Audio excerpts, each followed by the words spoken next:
Fondsanlagen und Kosten. Mit diesem Thema wollen wir uns heute beschäftigen. Und damit guten Tag, meine Damen und Herren, und herzlich willkommen.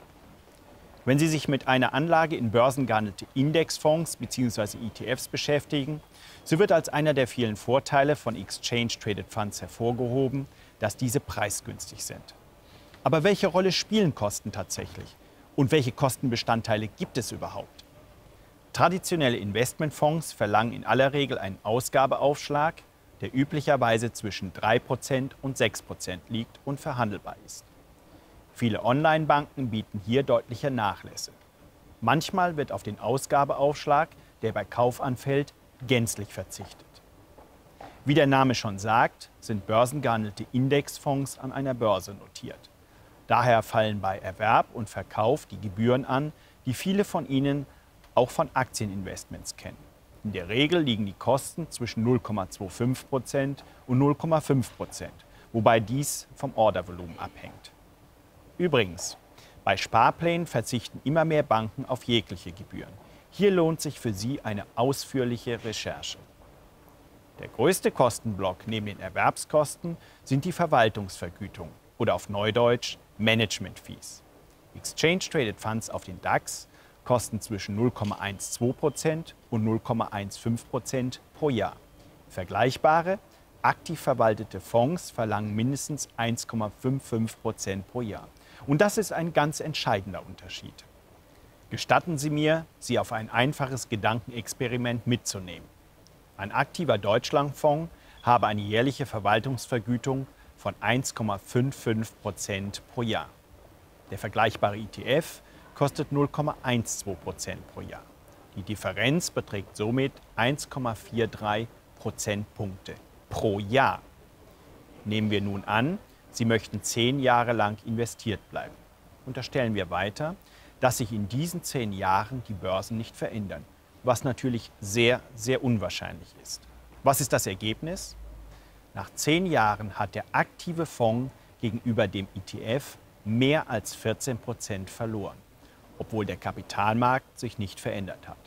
Das ist ein ordentlicher Unterschied.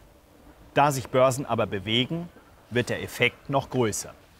Denn in den letzten Jahrzehnten ist der deutsche Aktienmarkt im Durchschnitt um 7% pro Jahr, einschließlich Dividenden, gestiegen. Dies gilt natürlich gleichermaßen für den traditionellen Fonds und den ETF. Der Unterschied? Da der aktive Fonds 1,43 Prozentpunkte pro Jahr teurer ist als der ETF und da diese Kosten täglich abgegrenzt werden, nehmen jedes Jahr 1,43% Ihres angelegten Vermögens weniger an der Wertsteigerung um 7% teil.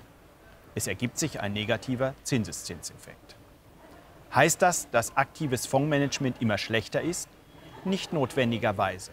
Aber bedenken Sie bitte, dass der aktive Kollege jedes Jahr mindestens 1,43 Prozentpunkte besser sein muss als der ETF, um überhaupt das Ergebnis des ETFs zu erreichen. Warum mindestens? Bei dem Versuch, besser zu sein als ein Vergleichsmaßstab, generiert der aktive Fondsmanager Transaktionskosten. Denn er wird für den Fonds Wertpapiere kaufen und verkaufen. Zusätzlich können noch sogenannte Performance-Fees anfallen.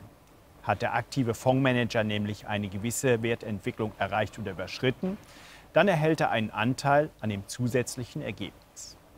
Damit werden aus 1,43 Prozentpunkten Differenz schnell 2% und mehr.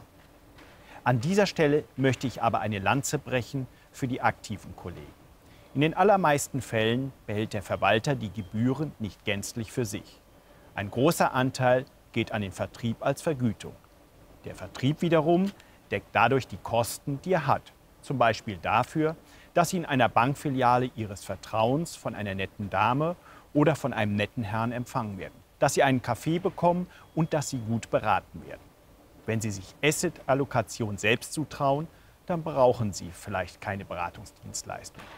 Andernfalls, so meine ich, sollte guter Service auch angemessen belohnt werden. Vielen Dank fürs Zusehen und bis bald.